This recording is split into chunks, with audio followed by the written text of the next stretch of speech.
রাজশাহী উন্নয়ন কর্তৃপক্ষের আরডিএ মার্কেটে দোকান রয়েছে প্রায় ৭০০টি। প্রতিদিন এখানে হাজার হাজার মানুষ কেনাকাটা করতে আসেন। মার্কেটের পেছনের দিকে নামকাওয়াস্তে গ্যারেজ থাকলেও তা ব্যবহার হয় না। সামনের সড়কে যানবাহন রাখায় সৃষ্টি হচ্ছে যানজট।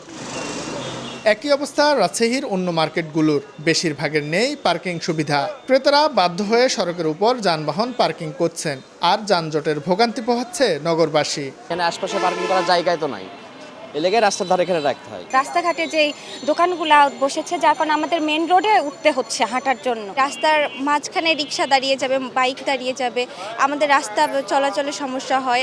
নগরবাসীরা বলছেন, বাণিজ্যিক ভবন নির্মাণের অনুমতি নেওয়ার সময় পার্কিং বাধ্যবাধকতা থাকলেও সেটি মানা হয় না। আবার সংশ্লিষ্ট কর্তৃপক্ষ দেখভাল করেন না। অপরিকল্পিত নগরায়নের কারণে নগরীর এমন বেহাল দশা। গ্যারেজের সময় গাড়ি রাখে না, যে যেখানে পাচ্ছে সেখানে গাড়ি রেখে দিচ্ছে। গাড়ি ঘোড়া দাঁড় করে থাকার কারণে রাস্তার মধ্যে একটা গ্যাঞ্জাম সৃষ্টি হচ্ছে। রোড অ্যাক্সিডেন্ট হচ্ছে বেশি, মানে হঠাৎ করে রিক্সা ধাক্কা লাগলো, পড়ে গেল।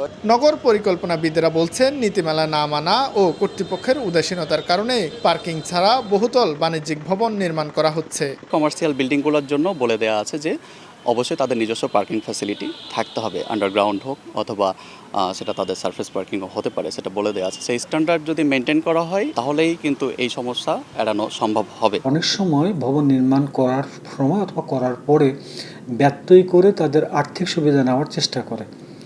এই জাতীয় অভিযোগ কখনো কখনো আমাদের কাছে আসে। আমরা এই অভিযোগগুলো দূর করার জন্য ম্যাজিস্ট্রেটের নির্দেশে, ম্যাজিস্ট্রেটের উপস্থিতিতে উচ্ছেদ অভিযান পরিচালনা করি। বাণিজ্যিক ভবন নির্মাণের সময় সিটি কর্পোরেশন, রাজশাহী উন্নয়ন কর্তৃপক্ষ ও ফায়ার সার্ভিসের কাছ থেকে অনুমতি নিতে হয়। শাহিন আলম, সময় সংবাদ, রাজশাহী।